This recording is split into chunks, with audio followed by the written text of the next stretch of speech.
Right. It's obviously been a long time since we've seen you inside the octagons. I feel like we've been, during this whole time, we were asking, who would you rather fight, Piotr or Aljamain? Now you know it's Aljamain. It's the week of the fight. What are the emotions now that this moment is finally here for you? I'm excited, man. It's the only way to put it. Excited to actually fight in front of a big crowd as well, too. Walk into a stadium full of people and make that walk. I was going to say the last time we saw you was in the Apex. Before that, it was obviously on that Brooklyn card. It does the addition of fans, even though it is all the way out here in Abu Dhabi. How much of a factor does that play into this? I mean, that's why we do this. Man. It's like the fun of it all. I love to perform. I love to be in front of the fans. I love to do it, and that's why I fight the way I fight as well too. I mean, I'm obviously an aggressive guy no matter what, but when you're doing it for the cheers and the oohs and the ahs, I mean, you do it even more, And looking at your opponent, Aljamain, what have you made of his reign atop the division since your last fight?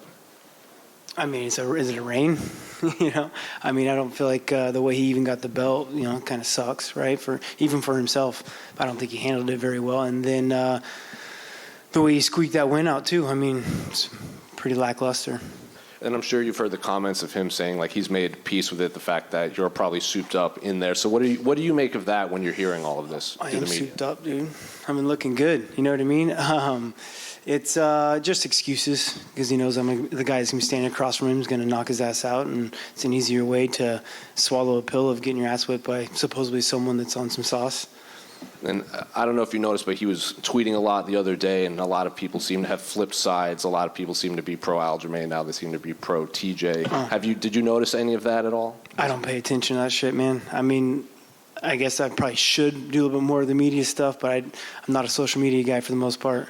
I do my fair share of posting to promote myself, but other than that, I don't like do a bunch of comments. I don't like get in these Twitter battles. It's just not me, And finally, Dana White did say the fight before yours between Sean O'Malley and Piotr Jan would probably determine the number one contender for your fight. So how do you see that fight playing out, and is there one that you would like to face more than the other? No one in particular. I mean, they each have their benefits of fighting, right? Like I like Jan's fighting style. He's aggressive. He's mean. Comes at you.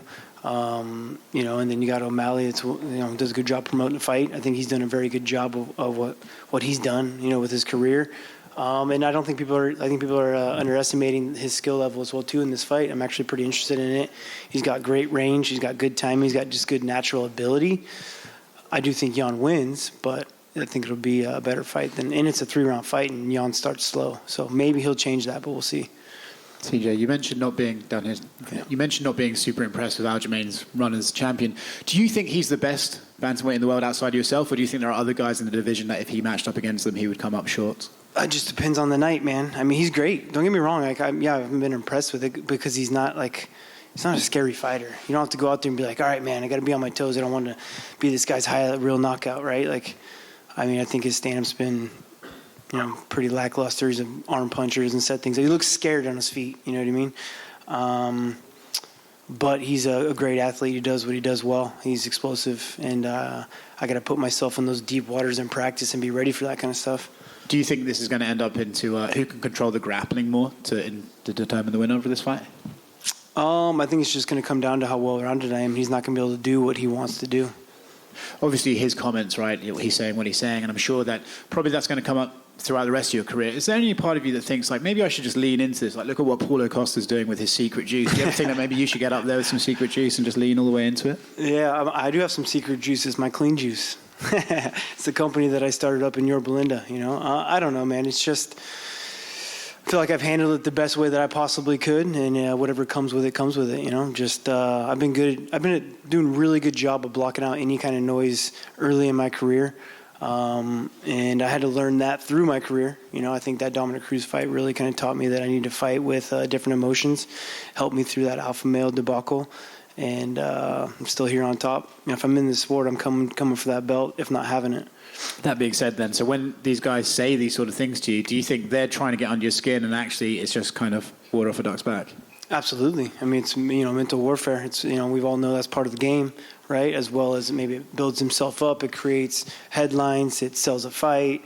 I mean, you guys are doing it right now, right? It's why we're talking about it. It's selling a fight. Yeah. TJ, going off the back of that, I know you saw Dana's comments that he made earlier this week. Dana White. Oh, okay. He kind of praised you for how you handled. He said you handle it like a man. Other people haven't done in the same situation. To kind of read that, what do you make of that? Does that make you, just reinforce that you did handle the fallout of everything the right way? I mean, I knew I did, man. I mean, it's the only way to kind of do it. It was like my own little therapy session, to be honest, right? Just kind of like let everything off my chest and get it behind me. But yeah, I think I've gotten more ridiculed for it because I was so open with about it. But who gives a shit what anyone else thinks? Yeah. You look at the bantamweight division right now. I mean, Aldo retired, Dominic Cruz just lost, Frankie Edgar is about to retire. These guys that you kind of came up with in the same era are all fizzling out a little bit, and you're about to fight for a title. What does that say to you about your ability to stay on top when some of these other guys have struggled? No, I'm training the right way, and that I'm the best in the weight class, right? Like I said, if I'm in this sport, I'll be fighting. I haven't fought anyone under the top 5 since 2014. I'm up top. And I'm curious, the UFC released kind of a memo to managers and fighters this week about betting on your guys' selves. What do you just make of that? Is that something that you've ever dabbled with, or does that affect you at all, or teammates or family or anything? I've never got involved in the betting scene when it comes to MMA. It's very unpredictable, right? And people asking me my betting advice, and it's always fucking wrong, so I shouldn't do it anyways. So fade TJ, go opposite of your picks. Yeah, right, exactly. I mean, actually, I have some buddies that they'll ask me their opinions, like, oh, so I'm betting on the other guy, right? It's like, all right, whatever. Thank you. Yeah. TJ, right here. You have the chance to become the UFC champion for the 3rd time.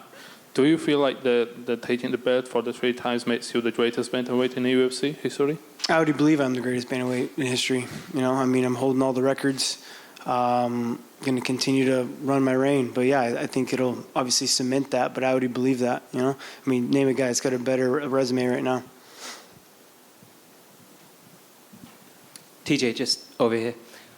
It wasn't very long ago when people were considering you as one of the best fighters in the whole UFC. I just said I am the best. Because of the controversy recently, it seems like a lot of people have probably forgotten about that. But I just want to know, what do you think you need to do on Saturday night to remind everyone how good you are again? And what do you think you need to do for the rest of your career to kind of get past that controversy a little bit and people kind of start to forget about that and that you are one of the best in the world again? What do you think you need to do? You got to win, man, right? You just got to get out there and win and have some fun. But ultimately, people just forget. People forget when you're not out there competing. I haven't competed very much in the last 3.5 years, right? Came back, blew my knee out my last fight, so I haven't got to be very active. They forget about the dominance you had while you're in there, the records you were holding. I mean, with how inactive I've been and the records I'm still holding is quite crazy. You know what I mean? So I just got to continue to do what I do. Thank you. Yeah. DJ, as you rightly said, in the last fight you fought against adversity and you went through the fight, you went through the 5 rounds and you were able to get the victory. Do you think Aljo is made of that material if given the chance? Sorry, what was that? In the last fight you fought against adversity and you were able to get that victory. Do you think Aljo is made of that material when it comes down to fighting against adversity in the octagon? Made of that material of like what, just the toughness of it? Yes. The grit? No, I don't. I think he's got a quit button in him, and I'm going to find it. I don't. I'm like, when I get out there, I turn into the Terminator. And I think my last fight really proved. I don't think anyone really understands like what I had to go through in that fight, let alone the pressure coming back off of suspension and what people are expecting to see in me and this and that. And then I blow my knee out in the first round through a scramble, completely just annihilate it. I didn't even know how bad at the time, and just happened to be able to bite down on my mouthpiece with one eye and one leg and get that victory. Yeah, a very hard fought, close fight, but it's because I was doing it on one leg. And for me to get a fight against Corey Sandhagen and get that victory on one leg, I think says a lot about what I'm willing to do and what I'm willing to push through. And I don't have a quit button. I ain't going to stop no matter what you throw in front of me. I just keep my nose down and work my ass off and be on top. Thanks, DJ. Yeah, of course. DJ right here. Peter Yan said he wanted to fight you when you come back to UFC. He said it like a few years ago. Mm-hmm. So what do you make of that comment? And are you interested in fighting Peter Yan? Of course, man. I mean, he's gotten a lot of hype of how good he is as well, too. And I like his fighting style. I like how aggressive he is. I'd like to fight him as well, too. Right? So as long as he goes out there and gets that job done, it looks like we could be seeing that. Thank you. Yeah. Good. Cool.